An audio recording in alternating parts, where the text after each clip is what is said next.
Hi, and welcome to this RentAdmin tutorial.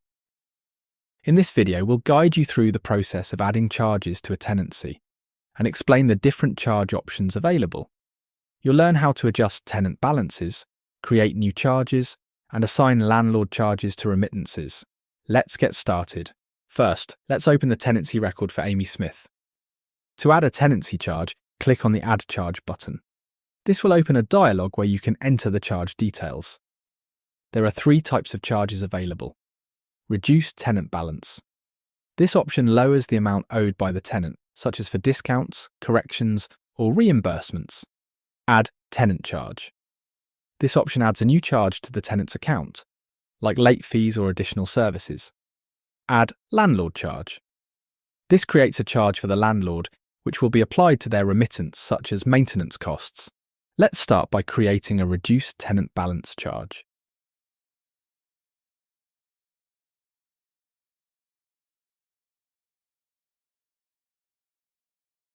We will create a charge of £275 for a kitchen sink repair, which the tenant paid for and now needs to be reimbursed.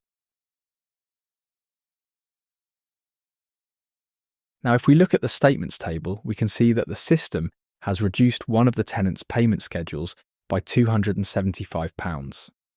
The original amount was £1,000, and it has now been updated to £725. The tenant will now pay the reduced amount of £725 for this payment schedule.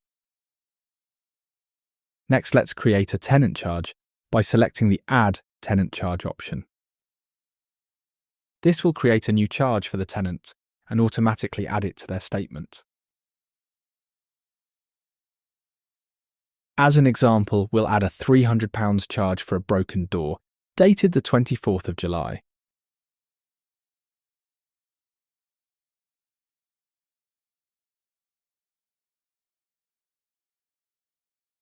After the charge has been added, it appears in the statement table here. This represents a new charge for the tenant to pay. Finally, let's create a landlord charge by selecting the Add Landlord Charge option. This will create a charge for the landlord, which will be applied to their remittance.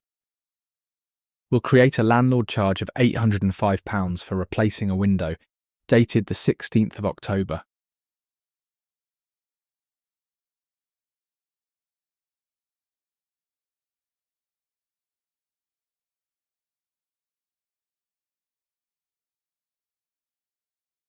The tenant statement table remains unaffected, as expected. If we look at the landlord's remittances in the financials screen, we can see the charge of £805. This concludes the tutorial. Thank you for watching. If you have any questions, feel free to reach out.